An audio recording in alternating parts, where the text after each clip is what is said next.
Quais são os fatores que contribuem para os jovens fazerem a sucessão familiar? Vale a pena ficar no campo? Tem qualidade de vida? É muito trabalhoso? É muito sofrido trabalhar de sol a sol, de domingo a domingo? Todas essas perguntas surgem quando a gente trata desse assunto da juventude rural, dos jovens do agro, que é o projeto que a gente tem em Serafina aqui, que a gente trata sobre sucessão familiar. E para conversar com a gente hoje sobre isso, sobre continuidade familiar, a gente tem a participação no Conversa com o extensionista da Larissa Zambiasi. A Larissa Zambiasi é produtora de leite, é mestre em desenvolvimento rural e na sua dissertação ela trabalhou justamente com esse tema que é a continuidade familiar e ela vai conversar com a gente hoje sobre isso. Oi, Larissa, tudo bem? Olá, Leandro, e a todos que estão nos acompanhando, tudo bem, sim. Larissa, então primeiro te apresenta, conta quem é a Larissa e como é que tu chegou até aqui para falar sobre esse tema com a gente. Muito bem, eu me chamo Larissa de Souza Zambiasi, eu tenho 24 anos, sou uma jovem moradora do município de Coqueiros do Sul, na região norte do Rio Grande do Sul. Tenho graduação em gestão de cooperativas com mestrado em desenvolvimento rural. Mas eu gosto sempre de afirmar que, apesar das graduações e das certificações que eu possuo, eu sou produtora de leite e sucessora familiar na Agropecuária Zambiase, que é uma propriedade familiar, aonde nós moramos em 6 pessoas. Eu sou a mais velha de 3 irmãs e eu tenho um sobrinho também. E aí, Uhum. no meu dia a dia, eu me divido entre as tarefas enquanto docente no ensino superior e no aprendiz cooperativo do campo e também na propriedade rural, aonde a gente está fazendo esse processo de continuidade familiar junto aos nossos pais, tocando o nosso empreendimento. É uma propriedade rural de 41 hectares, destinada quase que especialmente à atividade leiteira, mas a gente trabalha um pouquinho de grãos também e tem produção de mel e alimentos Uhum. para subsistência. Então, é mais ou menos, sou essa, né? Essa sou eu, Aham. essa é a Larissa.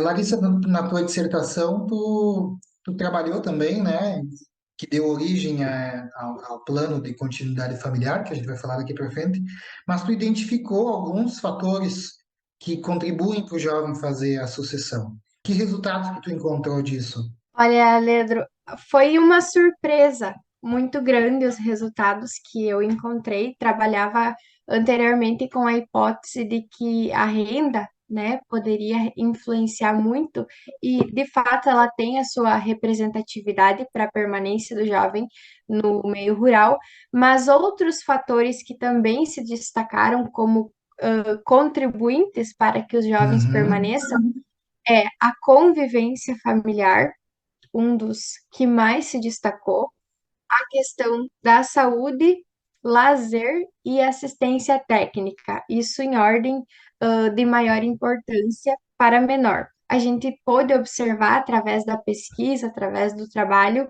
o quanto que a maneira com que as gerações se relacionam influenciam nesse processo de sucessão, de continuidade para a propriedade rural. E aí a gente pôde também desenvolver o plano de continuidade familiar, que vem justamente no intuito de ser uma luz no fim do túnel, uma alternativa para facilitar esse processo dentro de cada uma das propriedades rurais. Sabe, Larissa, que na nossa pesquisa aqui do projeto Jovens do Agro, a rentabilidade foi o mais importante, mas um dos principais também foi a parte da relação com a família, relações ou conflitos, pelo incentivo dos pais, o filho pode ser incentivado a fazer a sucessão ou a ir para uma outra profissão, né, para a cidade. Só que nós identificamos que os jovens têm interesse em fazer a sucessão familiar, a maior parte, quase 90% dos jovens teriam interesse em fazer, porém, isso às vezes não se concretiza e o que resultou em que os jovens, eles são detratores do meio rural. Eles falam mal, trazem essa herança, né? de que o trabalho é muito sofrido, de que não vale a pena, não é rentável. Como trabalhar isso? Como trabalhar a relação do filho com os pais para proporcionar a continuidade familiar, se esse for o interesse da família? Bom, existem diversos fatores, tanto no operacional da propriedade rural, como das relações familiares, né? Se nós pegarmos pelo ponto de vista das relações familiares, o mais importante é que exista diálogo entre as diferentes gerações. A gente tem consciência que vão existir opiniões diferentes, visto que as formações de cada uma das gerações e as experiências acumuladas também são diferentes, mas que se nós soubermos e tivermos maturidade para equilibrar um pouco cada uma das partes, com certeza o relacionamento tende a melhorar. E buscando melhorar essa questão de relacionamento, a gente trabalhou com algumas alternativas para organizar esse processo, como, por exemplo, uma divisão de tarefas que fosse Uhum, bem definida e bem organizada, aonde que cada pessoa do empreendimento familiar rural ficasse responsável, por exemplo, com aquela área que mais se identifica, com mais certo. aquela área que mais tem habilidade para fazer. Por quê? Porque aí, quando existe uma divisão de tarefas bem organizada, não tem aquela coisa de, ó, chegou a hora, tá na hora de você fazer o teu serviço. Então, um dia tu faz uma coisa, no outro dia tu faz outra. Não se estabelece uma rotina. E quando você tem divisão de tarefas, a gente consegue, de fato, organizar a propriedade para que ela funcione, toda ela girando com os trabalhos divididos entre os membros. Claro que a gente tem todo um cuidado para não sobrecarregar nenhum dos Uhum. integrantes.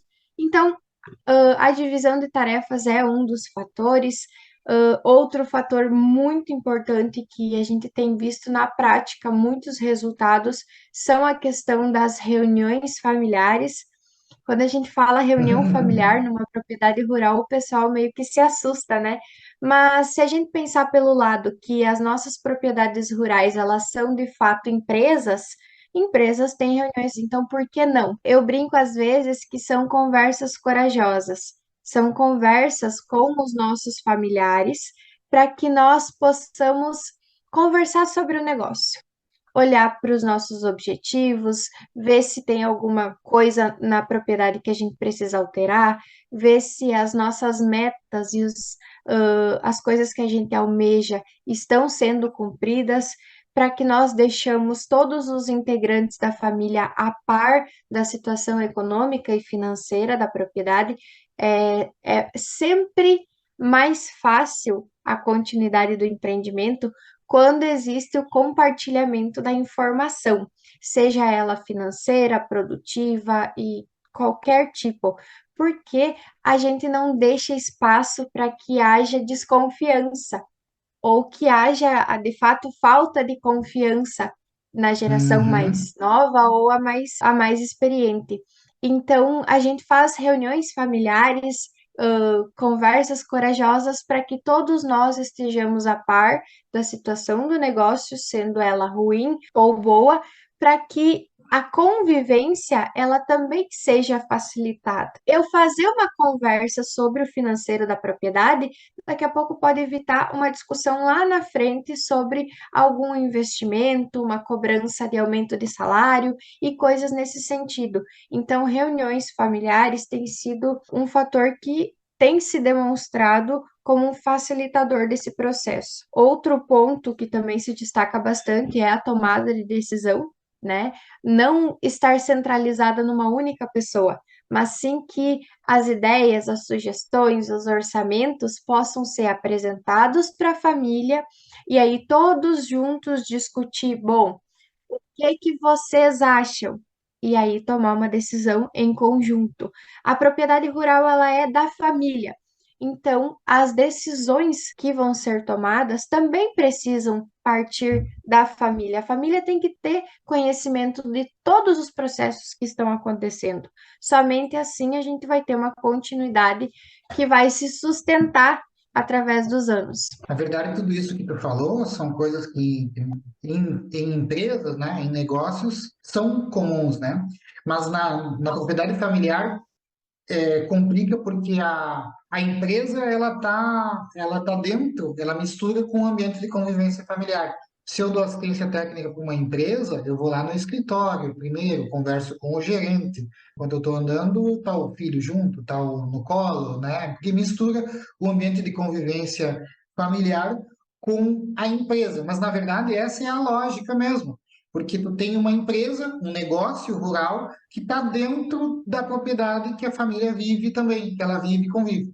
Porque o cara que trabalha numa empresa, ele toma café, ele sai de casa e vai até a empresa. E lá na minha propriedade é tudo misturado. Eu não tenho esse momento de sair, ir para o trabalho, termino o trabalho e volto para casa. O que tu está propondo é uma organização disso. Assim como numa empresa eu tenho um gerente da parte financeira, por exemplo, né? Que eu tenha alguém que é responsável, né, por essa parte, se a pessoa gosta. Mas não é tão simples, né? Porque tem que lidar com a convivência familiar, o meio, né, intrínseco nisso tudo, né? É difícil chamar o pai ou chamar o filho, a esposa, né, para fazer uma reunião, mas é o nosso negócio, então a gente teria que tratar dessa forma. Profissionalizar, né? Eu costumo dizer sempre que o quanto mais nós separarmos essas conversas, principalmente dos momentos de refeição, melhor. Porque o momento de refeição da família é o momento de afeto, né? É o momento da família. E aí, muitas vezes, a gente vê aí que o pessoal senta para almoçar e aí começa a discutir da lavoura, de qual semente vai Aham. plantar, de se vai usar tal medicamento nos animais e assim por diante. Então, sempre quando a gente orienta fazer reuniões familiares, é que sejam momentos separados, específicos para a gente falar. Né? Porque uma coisa é a propriedade enquanto negócio e outra coisa são os nossos relacionamentos familiares. Talvez em algum momento eu não concorde, né, com algo que esteja acontecendo lá dentro da nossa empresa, da nossa organização. Uhum. Mas a família vai ser sempre a nossa família. Se a gente ficar na propriedade ou sair da propriedade ou qualquer escolha que a gente faça, a família vai ser sempre a mesma. Então, a convivência familiar, ela tem que se sobressair e tem que haver um respeito com os variados, com as variadas experiências e conhecimentos diferentes que cada um dos integrantes possui. Uma outra questão que apareceu muito no nosso levantamento aqui foi principalmente pelo leite, que é a tua atividade aí, e que é a principal aqui também que os jovens atuam, que são as condições de trabalho. E aí a reclamação, né, a queixa é: o leite eu trabalho de domingo a domingo, não tem folga, não tem feriado, não tem férias, não posso viajar, eu me torno escravo das vacas, né? E eu não quero isso para o meu filho, a gente ouviu dos pais, né? Isso explica boa parte ali do que a gente falou antes, né? Dos jovens até serem detratores. Como produtora e estudou o assunto, eu te pergunto, né? Que trabalha com leite também, e que é jovem, está fazendo continuidade. Te pergunto, vale a pena o leite? É um trabalho muito sofrido? É melhor o jovem ir arrumar um emprego na cidade? Ou essas coisas a gente pode contornar? Ao longo da minha vida, Leandro, eu tive proposta para trabalhar em cooperativas de crédito, né, na cidade, ser uma bancária, Uhum. como se diz, e eu não optei por isso porque o leite, ele vale a pena, ele é rentável. E aí, você falou uma série de fatores, né? E se tem que gostar, né? Vamos começar por esse ponto. Para trabalhar com leite, a gente de fato tem que gostar. É uma atividade que envolve todo o nosso emocional, né? É um propósito, é uma missão que os produtores de leite têm. Tu sabe que ela é uma atividade diferenciada das outras que a gente tem Uhum. no campo, porque você está diretamente ligado a ela todos os dias, 2 vezes ao dia, pelo menos. Então, o gostar da atividade é uma premissa básica. Aqui na nossa propriedade, nós temos trabalhado muito no intuito de facilitar o processo. O que que acontece? Nós somos três meninas, né? E aí a atividade leiteira tem justamente esse preconceito de que, é uma atividade muito difícil, é muito penosa e tudo mais. De fato, se a gente não fizer nada para melhorar, é. Mas nós temos justamente, então, trabalhado para facilitar a propriedade rural e todos os trabalhos, porque existem ferramentas para facilitar o nosso trabalho, Uhum. tá? Eu vou citar alguns exemplos rapidinho, só para mim não me alongar.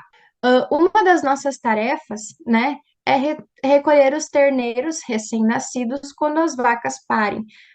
A nossa produção aqui é a pasto, então elas parem lá na pastagem. Antigamente, nós fazíamos o recolhimento desse terneiro de carrinho de mão, tá? Aí você Uhum. imagina no inverno, no frio, com esse carrinho de mão, né, no meio do barro, recolhendo esse terneiro. As condições realmente não são as melhores. O que que nós fizemos? Demorou um tempo até que nós conseguimos convencer o pai, mas ele comprou um tratorzinho que engata uma carretinha atrás, que a gente puxa o Uhum. terneiro e já traz a vaca junto, tá?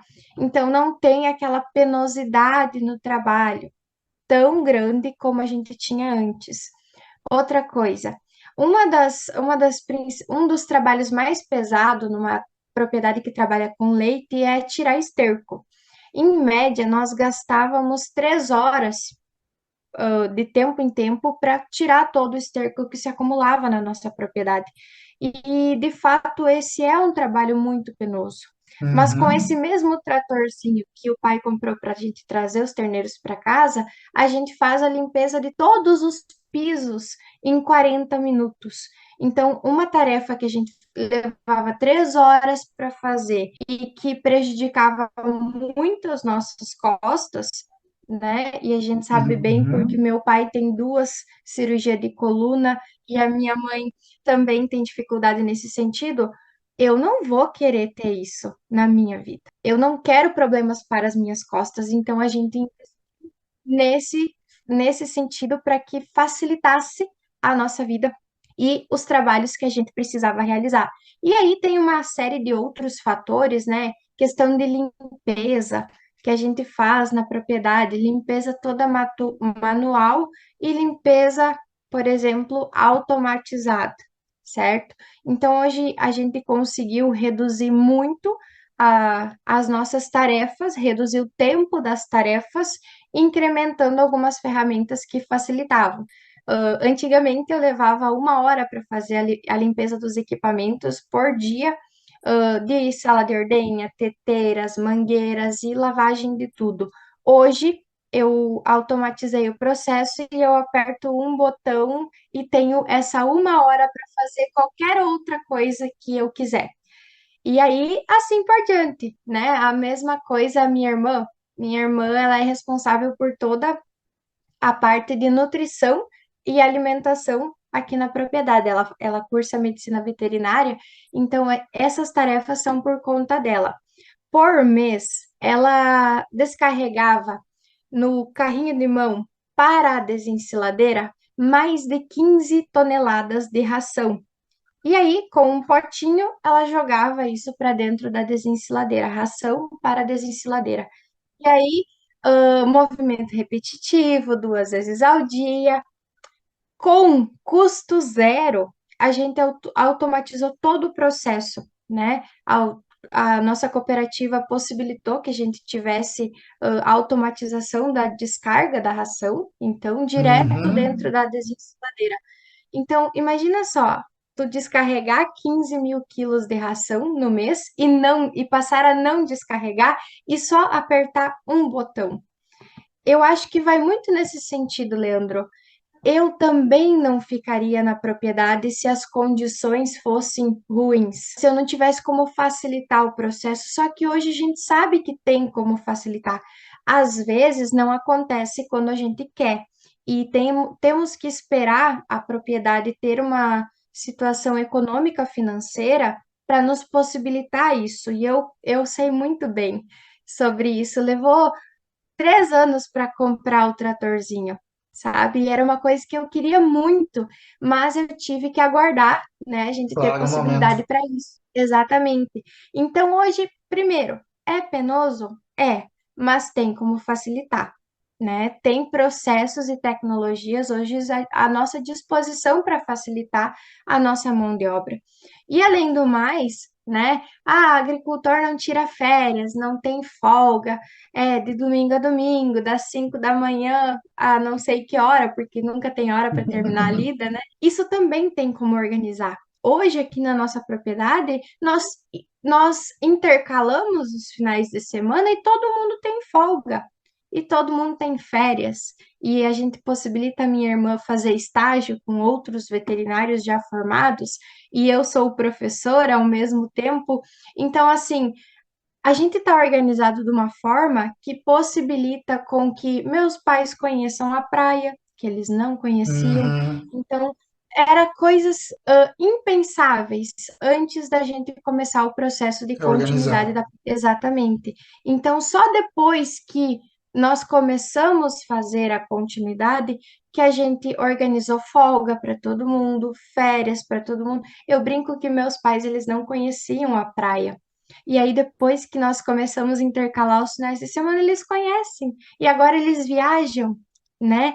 E tudo isso só foi possível através dessa organização do processo de sucessão familiar. Então, de fato, a atividade leiteira, ela tem seus percalços, mas se você gosta, né? Se você tem aquele gosto pela atividade, se interessa e trabalha firme para conquistar os seus objetivos e consegue agregar essas facilidades no processo, com certeza isso facilita com que a gente assuma, né, a continuidade da propriedade e possa levar o legado da família mais adiante ainda. Na verdade, Larissa, o que a gente tem visto também é que as coisas são sofridas, às vezes, para os pais, e eram mais sofridas para os avós, e eram mais ainda para os bisavós, mas isso é para isso que os bisavós trabalharam, né? Que eles sofreram tanto, para que a coisa melhorasse, é para isso que os nossos pais trabalharam, para que as coisas melhorassem. Então, é claro, quando a gente fala em fazer a continuidade com o jovem, a gente não quer que o jovem fique lá sofrendo como os pais sofriam. A gente quer que a propriedade evolua, afinal, tu vai ter a dedicação de um jovem, dedicando horas, dedicando inteligência, conhecimento, tempo para a propriedade. Então é natural que ela evolua. A gente não quer que continue lá como era antigamente, de sol a sol, no barro, no esterco, tirando leite lá, sofrendo, abaixado. Não, ninguém quer isso. A gente quer que a propriedade evolua com o jovem, né? E essas coisas, se são importantes, se é importante eu tirar férias, eu viajar, se é importante eu ter o final de semana, existem caminhos que a gente pode organizar a propriedade, né? É nesse sentido, eu acho. Às vezes a gente pensa, eu não quero isso aqui para o meu filho.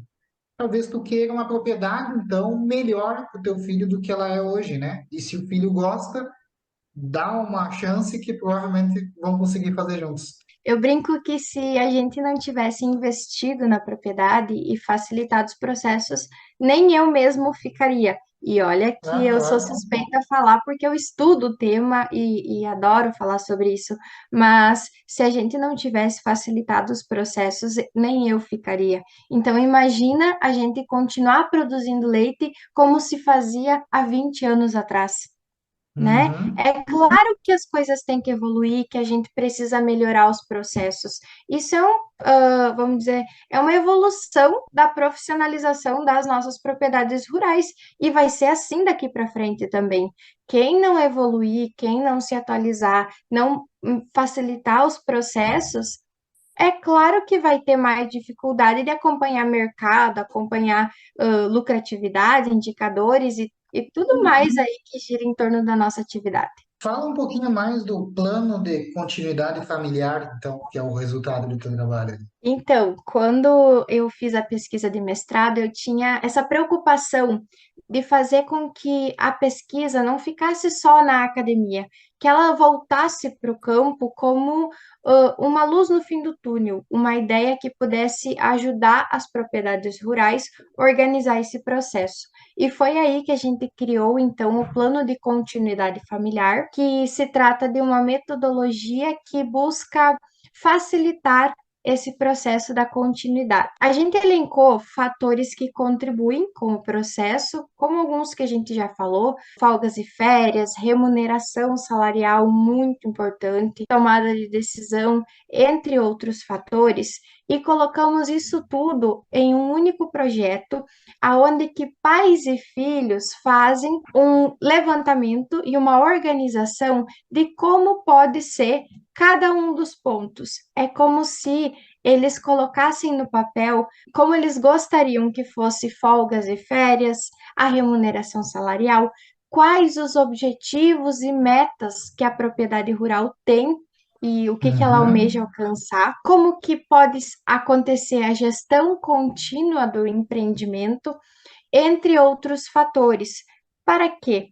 Para que a gente tenha ali, nem que seja escrito num papel de forma bem simples e bem usual, uma ferramenta e alguns acordos familiares que podem facilitar a nossa convivência, que a gente viu que é uma dos uhum, fatores que mais contribuem com a permanência. Então, essa metodologia, esse plano de continuidade tem o intuito justamente de aproximar as gerações para que elas conversem em conjunto e entrem em um consenso de como que pode ser organizado esse processo de continuidade familiar, trabalhando cada um desses pontos importantes que eu comentei anteriormente. Para finalizar a nossa conversa, Larissa, deixa umas dicas para o pessoal que está nos ouvindo, aí, especialmente para os jovens. Eu gosto sempre de dizer que na propriedade rural, em qualquer que seja o tamanho, qualquer que seja a atividade, nós vamos ter gerações diferentes, né, com experiências e que pensam diferente. Eu acredito que hoje, né, a nossa propriedade ela só tem dado certo todo esse processo porque nós temos feito o equilíbrio entre esses pontos de vista diferentes, né? O meu pai tem uma frase muito conhecida que ele sempre diz para mim, geralmente ele diz quando ele tá brabo, que é a seguinte: Larissa, a experiência vale mais que o diploma. O que que ele quer dizer? Que ele tem a experiência, e são 28 anos de propriedade, é claro que é muita experiência, Uhum. e que eu tenho diploma, né? Que é aquele conhecimento acadêmico, teórico lá da faculdade, certo? Então, assim, o que eu gosto de sempre de ressaltar para todos os jovens é o seguinte, que são fontes de conhecimento diferente, mas que se a gente juntar as duas, a gente consegue dar a continuidade ao empreendimento rural. Claro que isso de uma forma harmônica, né? Então, assim, o meu pai hoje, ele chega para mim, Larissa, e se nós fazer assim? Como que a gente pode fazer? Me pergunta, me questiona, compartilha de fato a gestão do empreendimento. Por quê? Porque a gente vai contribuindo cada um com seu conhecimento, certo? Uhum. E aí, esse equilíbrio entre o conhecimento do jovem e o conhecimento do pai, que é muito importante, apesar de não ser uma formação acadêmica, a gente não tira mérito nenhum disso. Conhecimento de vida muitas vezes é superior a uma formação acadêmica. Essa junção tem proporcionado sucesso na nossa propriedade rural. Então, para todos os jovens que estão nos acompanhando, primeira coisa, estudem, tá? Não tem como ficar numa propriedade rural sem estudar. Não tem, porque vai ficar tudo cada vez mais tecnológico e a gente vai ter que saber qual botão apertar. E é uma tendência, né, Leandro? Até o controle da televisão tá escrito em inglês. Então, assim, quem não estudar, né, está sujeito a ter mais dificuldades que os outros. E segundo, compartilhem os seus estudos, os seus conhecimentos com os pais, mas não deixem de valorizar a experiência de vida que eles já possuem. Muitas vezes eu estava apanhando numa coisa que o meu pai tirava de letra e vice-versa. Então, Uhum. é valorizar os conhecimentos e aproveitar todas as oportunidades que a propriedade rural nos oferece em dar continuidade a um legado, a um trabalho de tantos anos, né? No nosso caso, são 28 anos de trabalho. Que missão nobre nossa, né?